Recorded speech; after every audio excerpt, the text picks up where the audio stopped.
Okay, guys, let's get rolling. How's everybody doing this morning? Just type in a yes there in the chat window if you guys can hear me okay, and we'll get rolling here.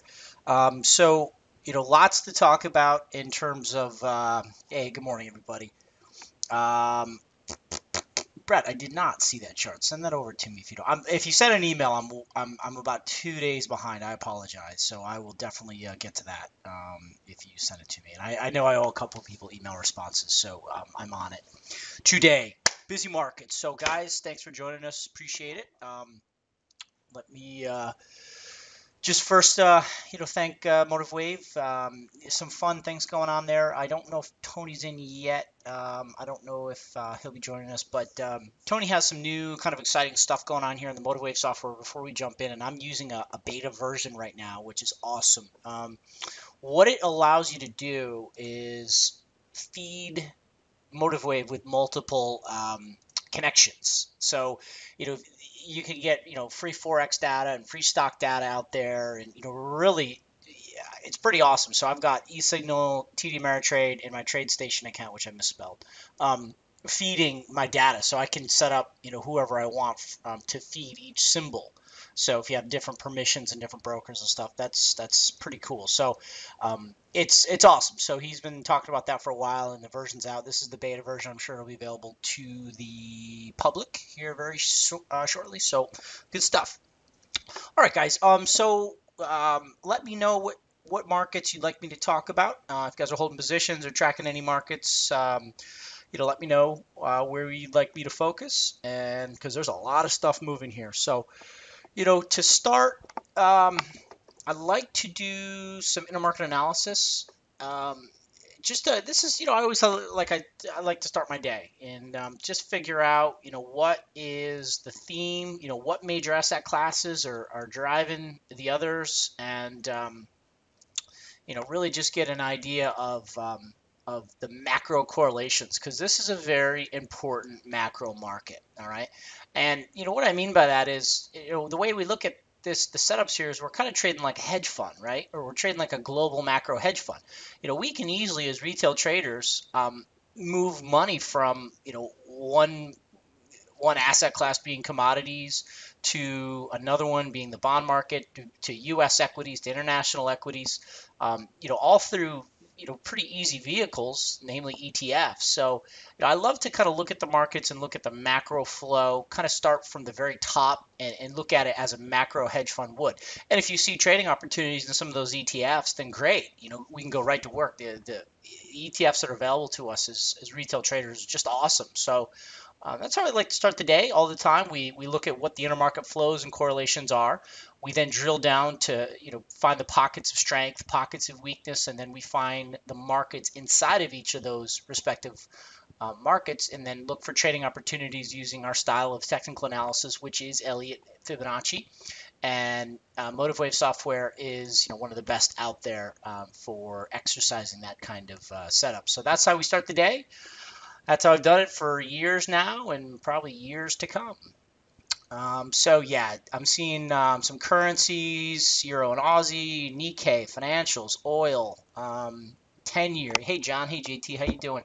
Upin, what's up? All my friends. Brett. Okay. So, yeah. All right. Lots to talk about. JT, I'll definitely look at bonds. So to start, here, let me change this gold. Let's get a little darker. Okay. Now what I've done here is a percent change overlay. And, there's two different ways that we like to do intermarket analysis here. There's times to use percent change, and there's times to use the actual kind of the notional y-axis, right?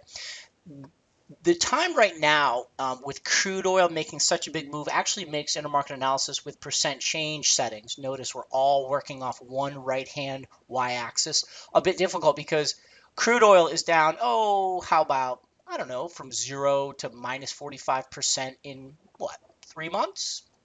Crude oil's lost 50% of its value in 3 months, so that's just massive. Crude oil kind of moves, and crude oil is obviously here in blue. Crude oil moves on an average percent intraday basis, or even just average percent change on a larger scale than something like the US dollar futures here in green, or the bond market there in red, and even more than the gold market. So there's times when if you want to just kind of take a basis for comparison and then figure out where the big mover is, that's fine. The other way we can do this is I can go to a let me do it this way. Let me get off a percent change and just go to a simple line chart. Okay, and then what I have to do is I have to bring back these access update. And then if you do it this way, you take it off percent change, you can work with and kind of manipulate each individual market. All right, so what I'm just doing is bringing back each axis. Okay, what I did is just right click up there and go edit. And what you do here is you kind of adjust the scale and you can pull individual markets out.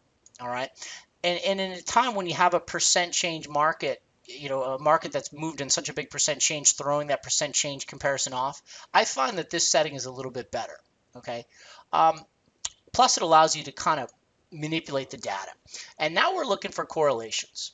So the first thing that I see here, the S&P is in black, bonds are in red, dollar is in green. First thing we see is I see a pretty good correlation between dollar and the bond market.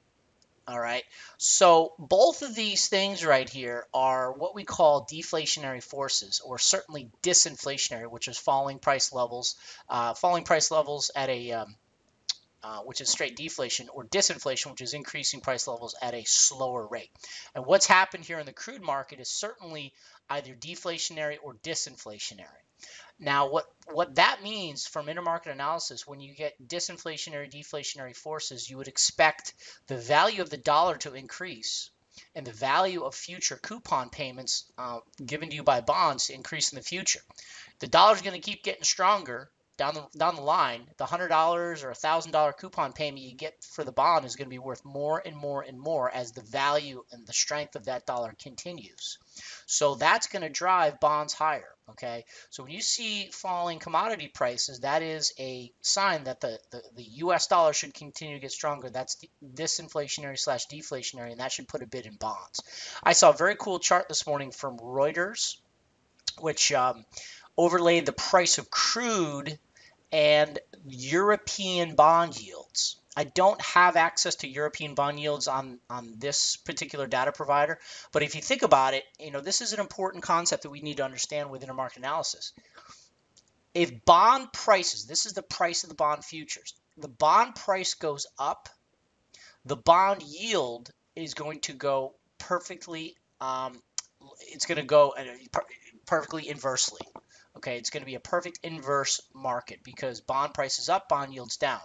And what I could do is just overlay that. I could just bring the TYX in, which is the 30-year bond yield. Make it a color we haven't used yet. How about purple? Create. All right, so purple is the TYX.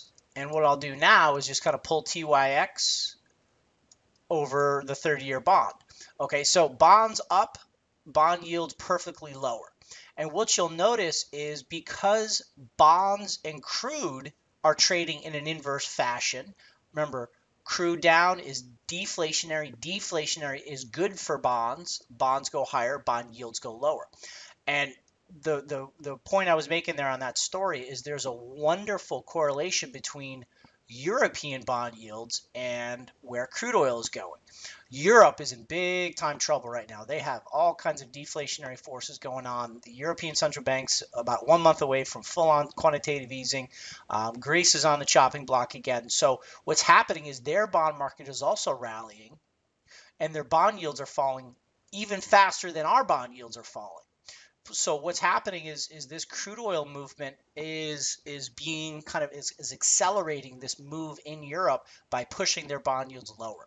So what does all that mean? All this crazy fundamental talk, that intermarket analysis. Well, it's pretty simple. If you think the dollar is going to continue to rally, then you need to see U.S. bonds continue higher. You need to see European bonds continue higher. You need to see crude oil continue to move lower. You need to see bond yields continue to move lower. Now, what we haven't really brought into the picture is gold. And subscribers know we tried to trade gold in here. We tried to be short, and gold is completely lost its way. Gold is not participating in the macro flow. Okay, one, we traded it and we tried to do something and it didn't do anything. Two, I mean, just look at it. It's not trading with anything. It's just kind of on its own.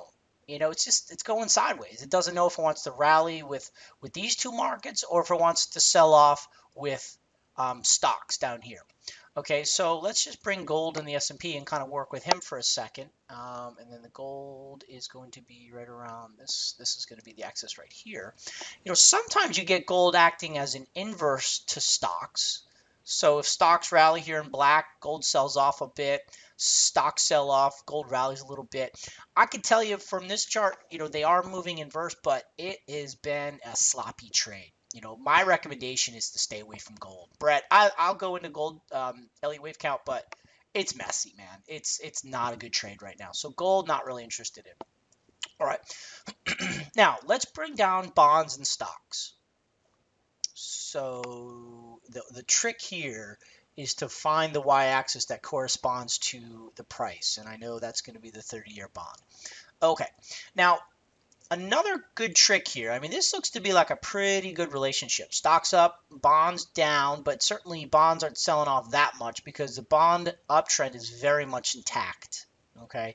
And what I like to do is when you're comparing two opposite markets, so stocks up, okay, bonds should go down, black goes down, red goes up. Pretty good inverse relationship here.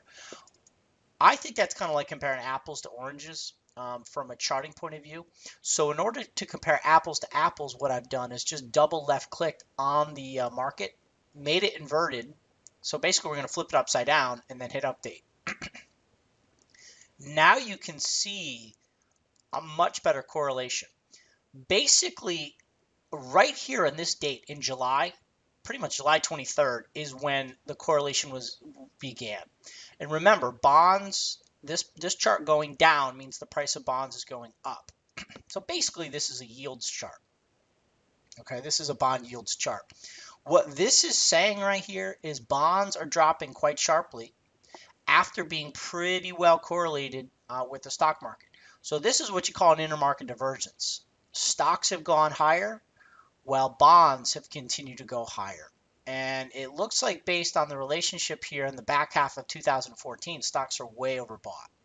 So we shall see if stocks are in fact overbought and need to catch up with this correlation.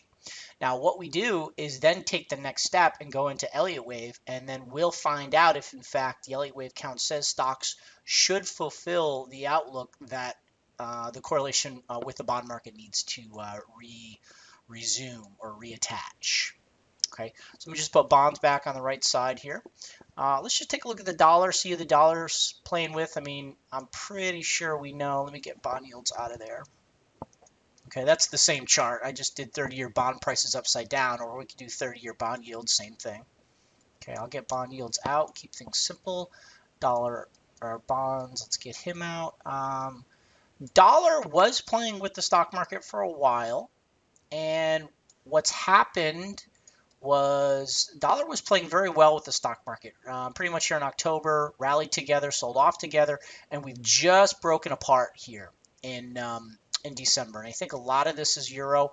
I like this relationship, dollar higher, stocks lower. That's the way it really should be, and that's the way it's been for 30 years. Dollar traditionally trades inverse to the stock market. So we'll see if this continues or if they want to reattach themselves. Okay, so the themes that we have to start here are we see bonds moving higher right alongside with the dollar. We see crude moving lower, and what we could do is invert the crude chart and just see how they're playing with bonds and the dollar. So we'll just, where's my crude price? Up here. Okay, and let's just stretch him out and then just see really who they're trading with. I mean, that's pretty tight in there. I would say crude and bonds are trading pretty well right now. So all that means, guys, is if you want to be short crude and you have any kind of short position in crude oil or energy stocks, you need to see this bond market continue higher. That's going to help you, which means you need to see those bond yields continue lower. Gold, just on its own program, and the stock market is really starting to take some of the warnings that we've seen from the dollar and from the bond market and from lower crude. Okay, last intermarket analysis I want to do is let's take crude and flip it back on the right side. Is there any correlation with stocks? Not really. A lot of people say they're correlated. I don't see anything there, guys. Let's see.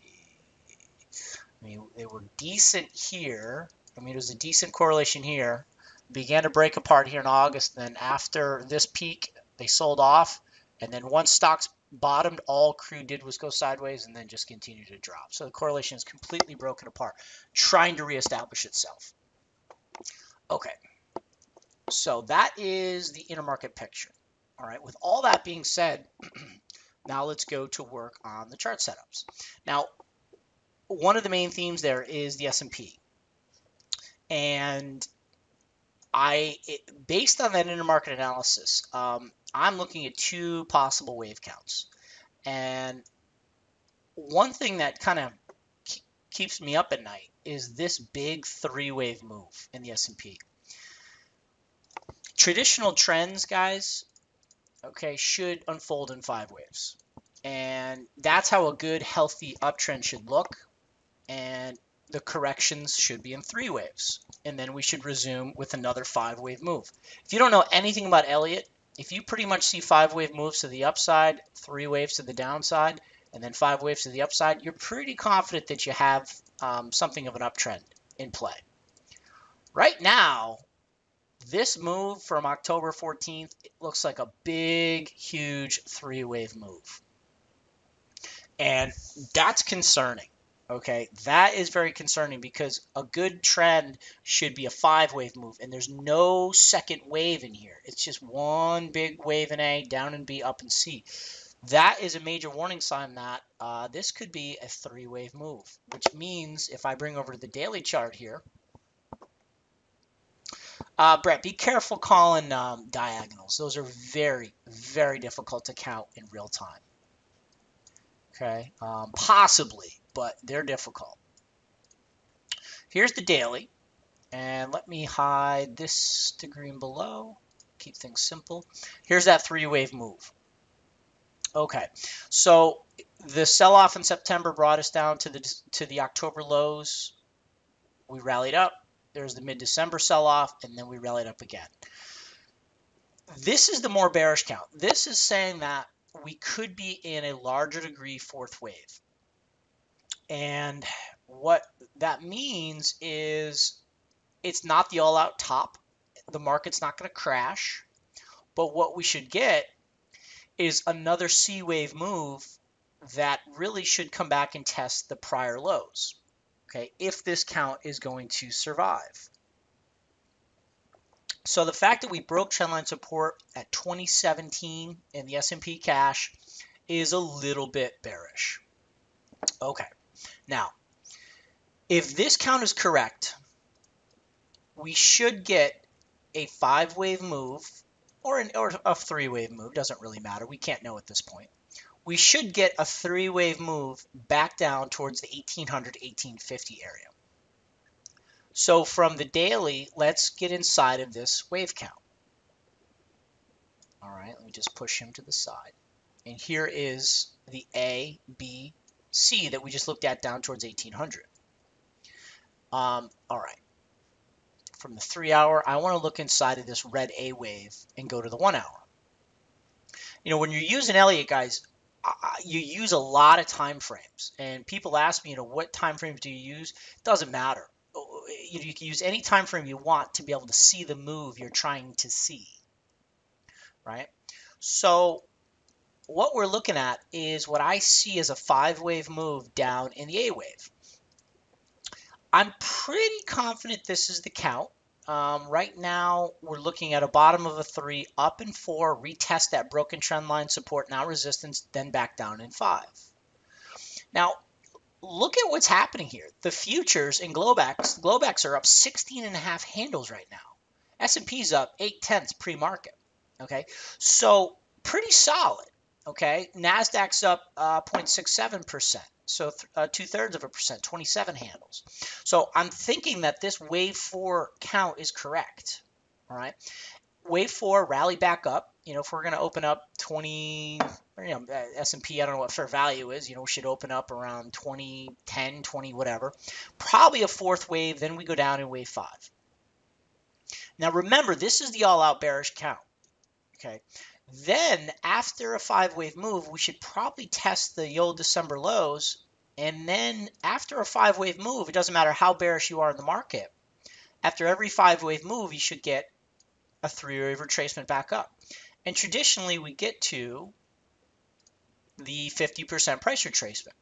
So even if you think the market's all out, this was a top for some time, we only have a little bit more selling down into 1980 before we do an ABC up in the correction. So minimum 2025, textbook 2038, a little higher than expected 2051.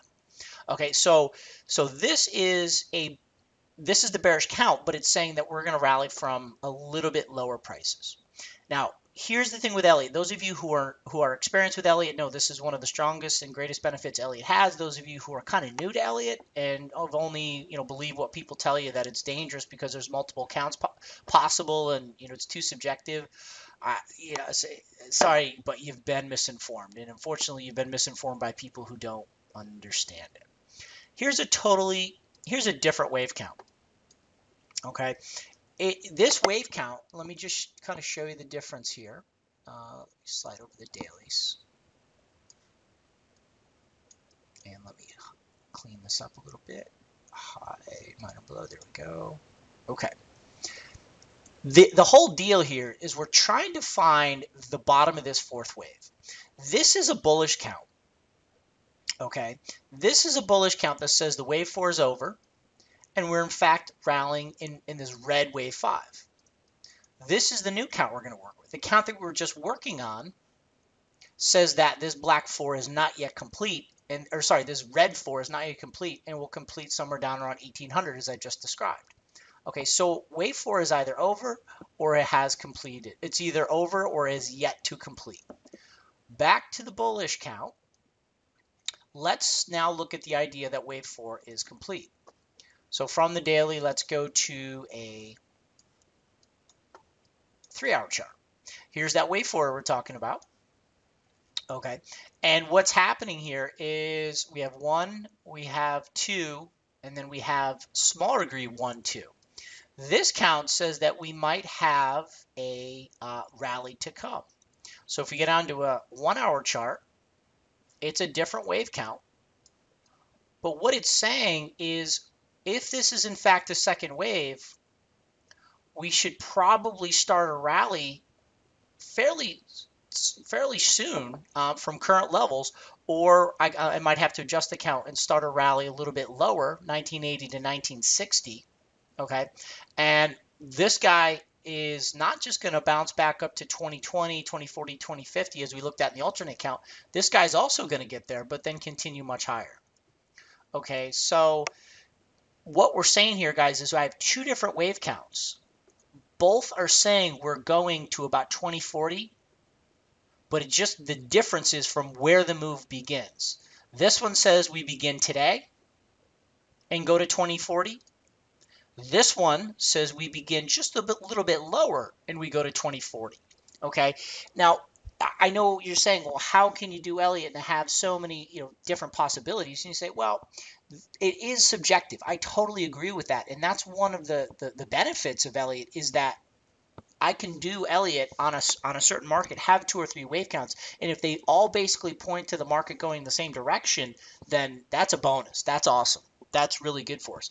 And what do? We spent 15 minutes on the open looking at the intermarket analysis. Okay, if we think that this wave count is going to work, both of those wave counts are going to set up a rally, then what do we need to do? Go back to intermarket analysis. We need to see some of the markets that have been driving stocks lower start to reverse. All right, so let me just let this data come in. So that would mean if the black line, which is the S&P, is to bounce, then some of the markets that have been trading inverse to the stock market need to start to reverse. Dollar needs to come off a little bit. Bonds need to come off a little bit. Gold, it would help if gold sells off, and crude stabilizing would be okay. It would help, but as I pointed out, there's no real correlation to the stock market as we went through the intermarket analysis, right? So crude, not really worried about, but I'd like to see bonds and dollar stop such the ferocious rally, and that could give the S&P a bit of a breather. Okay. All right. So let me just look at questions. Kavitha, everybody can hear okay, so just check your microphone. And obviously, you telling me you can't hear doesn't do me any good to tell you to check your microphone. How can you set the counts to be different on two optional counts? All right, good question. I'll tell you what, let me get through the material, Andrew. I'm going to answer that at the end, if you don't mind. I want to show you how to do that, but let me just get through the material. Great question. MotiveWave specific. Okay, so that's the S&P. Okay, so what we did yesterday is we've had a shopping list of bullish stocks that we've been watching, and we actually pulled the trigger on a couple yesterday. We got involved in Yahoo, just a real kind of simple wave 4 pullback, just pretty smooth count. A stock that's been showing great relative strength. All right. I think this is the setup here. Just looking at a 1, 2, 3 pullback in 4. There's a nice 1, 2, 3, 4 level fib support zone in wave 4. We also have fib time support. This is the 4v3 and 4v2 time levels. So what we've done basically is measured 4v2 in price and 4v2 in time. What that means is we've measured the price traveled in 2 compared to the price traveled projected to travel in 4. We've looked at the time traveled in 2 compared to the time projected to travel in 4. Okay, time and price meeting gives you very awesome reversal patterns and reversal levels that others don't really see. We've also done 4v3 price and time. So what you're looking for is pretty much where the time matches up with the majority of the fib levels. So you have a reversal period from January 9th up to January 29th between 48.60 down to 44.50. So we have a great reversal zone. So we just put this trade on yesterday. We did a 50-55 long call vertical. So we did the call debit spread there. We bought the 50, sold the 55s in January because this is our upside wave 5 objective. And we also have fib resistance up here to show us when this move should end, which is really towards the end of Feb. So I probably could have gone out a little further in time, done the March, but it was right on the borderline there. But I mean, that's fine. So we can roll the trade or we can adjust the trade. But that's one we put on. And then other positions, we are short EEM, the emerging markets ETF, short energy, short the euro. We're long Yahoo and long iShares, home builders. Talk about that real quick. Home builders, nice Elliott wave setup, plus it's got intermarket analysis behind it. The bond market moving up so sharply drives bond yields lower, as we talked about. Driving bond yields lower, falling interest rates will help to spur housing activity. Right, so lower yields is a bonus for builders. Builders, home building ETF is pulled back into support right around the 25 to 24.5. So we put on a trade. I think we did the 25.27 call debit spread. We did that in February as well for a little move up. Okay, so that's an example of an intermarket trade with Elliot behind it. All right.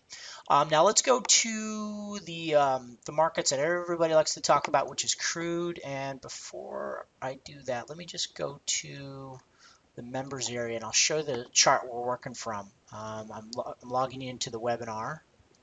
Oops. Or sorry, I'm logging into our members area. All right, so I did an updated crude chart, and this is a super long-term chart. And I thought this was pretty fun. So we have crude oil on the weekly, and this is a log scale.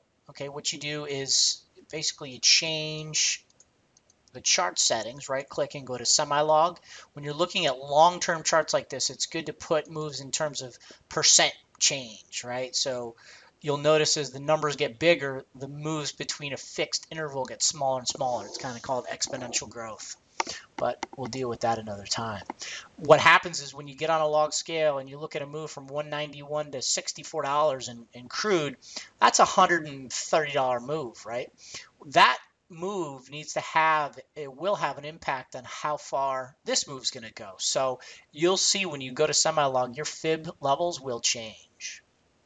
But the point of this chart is not fib price, but fib time. The count here is A, triangle B, down in C. And the A wave back in the credit crisis from top to bottom, lasted 31 bars or 31 weeks. If you project that down, that same time period from the start of the new C wave, a 31 bar projection, much like back in the credit crisis, actually points towards a January 25th low. So that's only like 2 weeks away. So we have a pretty good time target as to when this low might be made. We also have 2 fib support zones. I don't know which one's going to be the low, but we have 2 possibilities. We have the first fib support zone of 52.5 to 48.13, these 2 fib levels. And then we have another one down here, a little bit wider zone between $40.21 and $34.65. Don't know which one is going to hold. We are still short crude. We have the XLE put spread, stock trade desk. We have the XLE 82.83, call credit spread we sold for 21 cents. So we are still net short. We had a long put vertical there that we took max profit on, and we are still short EEM, emerging markets, which is very much correlated to the crude oil move. So we are still short. We are still short crude, kind of with proxies of emerging markets and the XLE. So crude oil continues to want to push lower. Also, as we know crude was down, dollar up as we started in the intermarket analysis, and let me go back here. Let's go take a look at the dollar. Let me bring over my FX chart. We are short the euro in both our FX service and our stock option service. The setup was just a simple one. We took this wave 4 sell pattern here. We're short at 1930. We took half profits at 1850. We moved to stop to break even. We're going to try to grab the rest at 1775. So hopefully we get a push down to 1775. We have a stop at break even. Last trade we had on was a dollar Norway position, which this guy has just been a rock star on the top side. Norway's been very weak as crude oil has been declining. I'm a little concerned with this move right here. Okay, dollar against the Norway. Norway is a Norwegian kroner. Major oil exporter, Brent, and natural gas. It's been rallying very sharply. But what's interesting is overnight, the dollar has begun to sell off. Okay, it has not continued on the top side. This has been the most correlated currency pair that's liquid to crude oil. And if you guys remember to what I was saying in the intermarket analysis and my analysis of the S&P maybe putting in a bounce, this currency pair helps to support that case. We have crude oil down at the lows. See, well, it's actually bounced a little bit. It's up, I think it got down to, what was the low? Maybe 46.80. So we're up about $1.50 on the crude oil low. Okay, and we have dollar Norway selling off. And remember, from the intermarket analysis, I have support coming into the S&P fairly soon. And from an intermarket point of view, remember I said we needed to see the dollar sell off a little bit and crude stabilizing would help. We're starting to see that right here. Okay, you're not seeing it in euro. Euro's just on the lows because it's kind of, it's being driven by dollar and macro forces as we discussed, but it's also got its own issues with Greece and it just saw its first deflationary number last night in terms of pricing levels. Eurostat data was showing deflationary levels. So shifting back to the macro point of view, this right here, the fact that dollar Norway is selling off a little bit, I think can help to stabilize the stock market, and that helps to bring alive the Elliot wave count that we did on the S&P, and also the Yahoo position, also the housing and stuff. So we have a lot more longs that we want to put to work. So this intermarket play is going to be sort of the trigger that helps us to continue to look on our shopping list of long positions. Brian, dollar ruble definitely compares to oil, but it's dangerous to trade that one because like brokers are like sort of stop offering liquidity in it. I mean, it's just wild. You can trade it if you can find a broker that offers it. I don't know who's still offering it. In fact, why isn't it in my list? It's been wild, but it definitely correlates. But it's not very liquid, and it can be tough to trade. So um, it's filling in. So yeah, we've pulled back a little bit. I do have an Elliot wave count on dollar ruble. Um, oh, look at this. Oh, I'm not getting data from FXCM anymore. Oh, interesting. I was saying, boy, that chart looks a little scarce. My last day was December 14th. So never mind. Yeah, it looks like FXCM is not even trading anymore. So that's why. But yeah, I mean, definitely watch it, but not do anything. Okay. Holy cow, a lot of questions.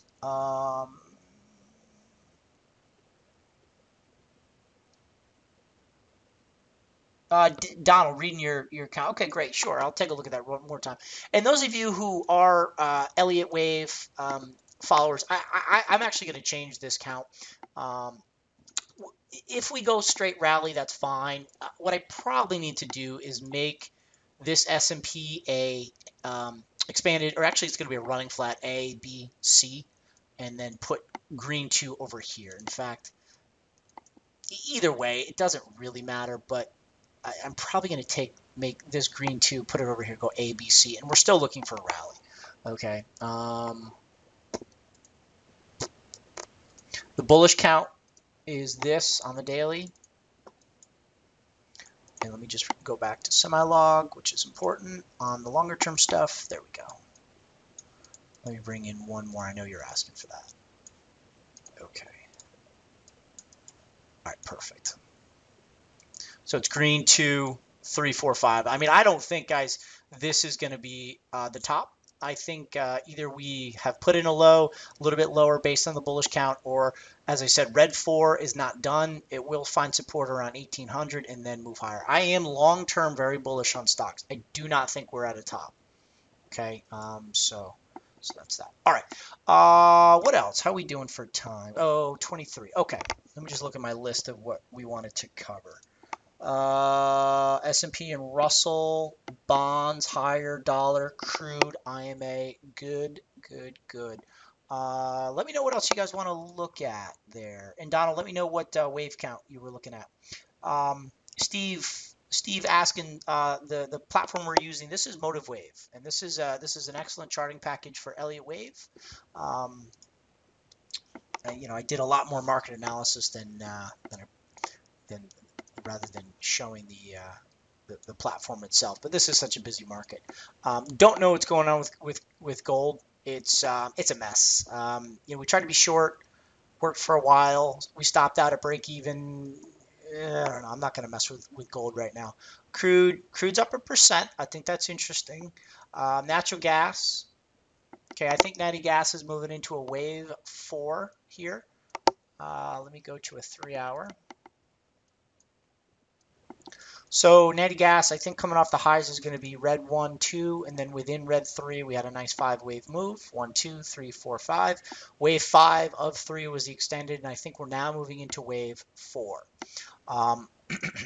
With crude stabilizing, it's also, I'd like to go into a volatility selling play here with options in the UNG. I think we're going to stabilize here. It's freezing here on the East Coast. I mean, it was like 9 degrees last night. I mean, it was ridiculous. Not getting much of a bounce, but I also think crude is bouncing here a little bit, as we said. So I think wave 4 is in play. We could look to sell some weekly options in UNG for a premium sell. Maybe sell some calls above the market, puts below the market, kind of be short some premium here. I think we're in a wave 4 that should last about as long as or longer than wave 2, same degree wave 2. So 4v2 equality is tomorrow.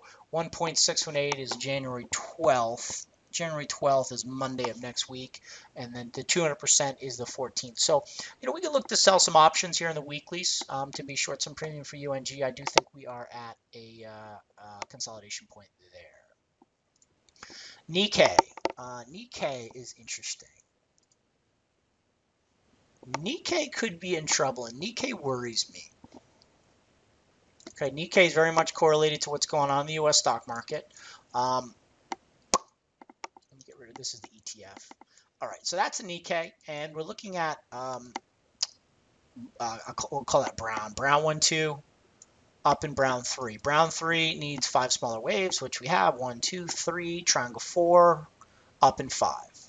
Okay, this concerns me.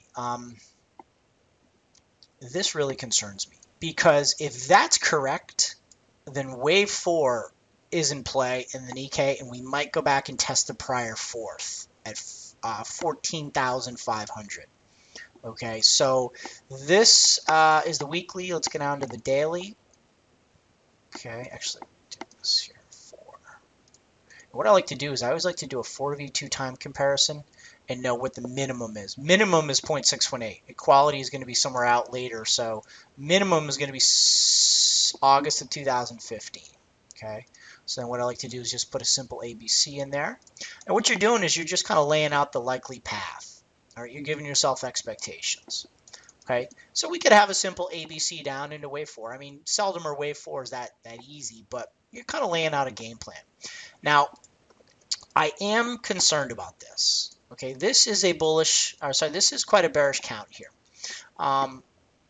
So basically, if this guy gets through the 786 retracement, then we are very much concerned, and that's at 16,800. All right, that could be a problem for global equities if the Nikkei drops to 1760. I am looking at another bullish count that calls this 1 and this 2 moving higher, but we need to see the Nikkei hold some support. Okay, let's see, how we doing? Oh, we have a lot of questions. Yep, NKD, Upin, yep, there we go. Aussie, I'm not doing anything with. Gilead, yeah, let me take a look at Gilead. I was tracking him. I think he's on my bullish list. Yep.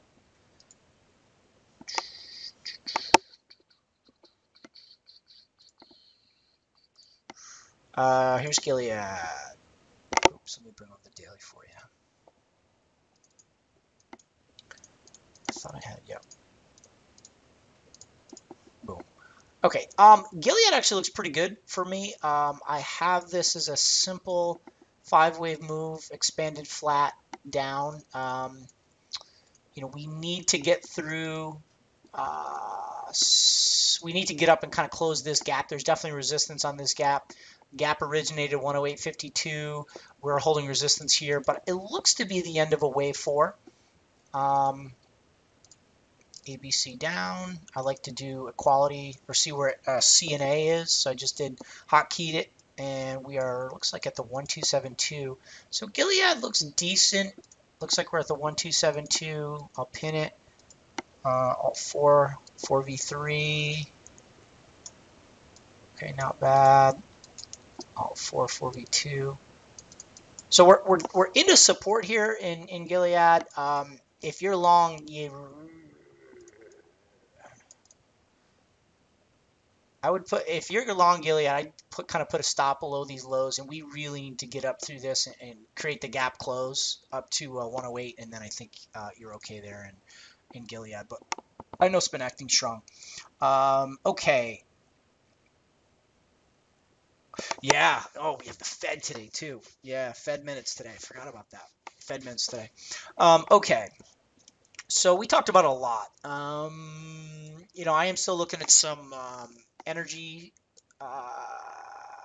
plays. XLE. Let's take a look at this real quick. I think this is pretty wild.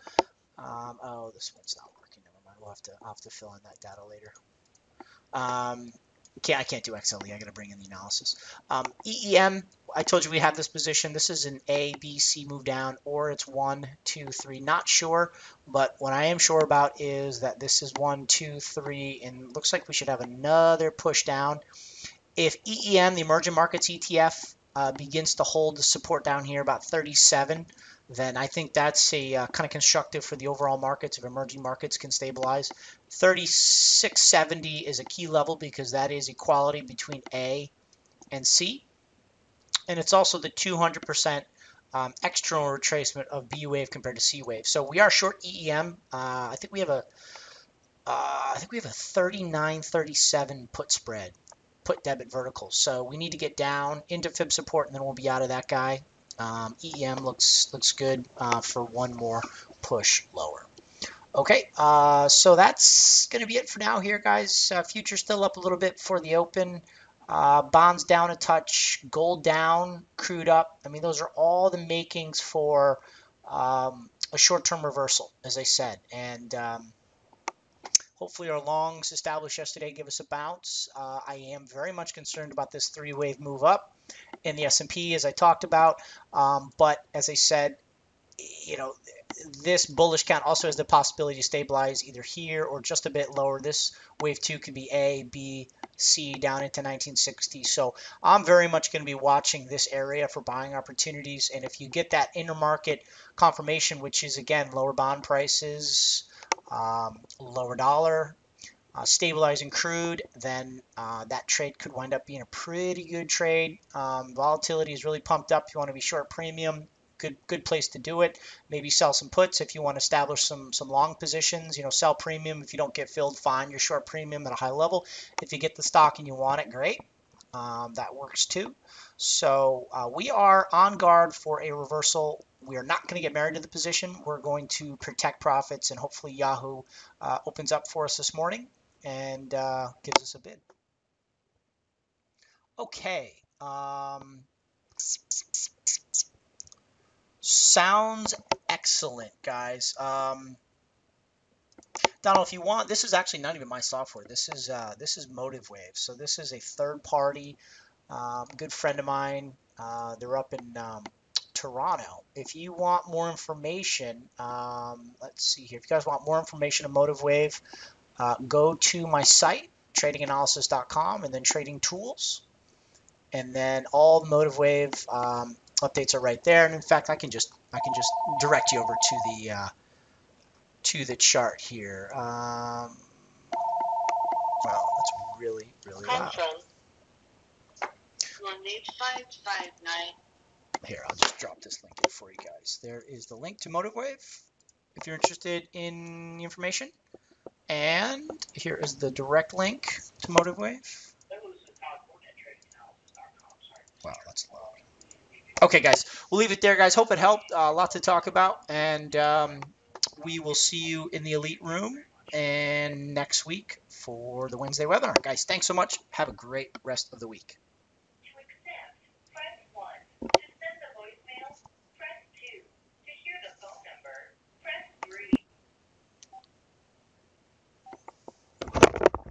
Hello, this is Todd speaking. Good, Sam. How you doing?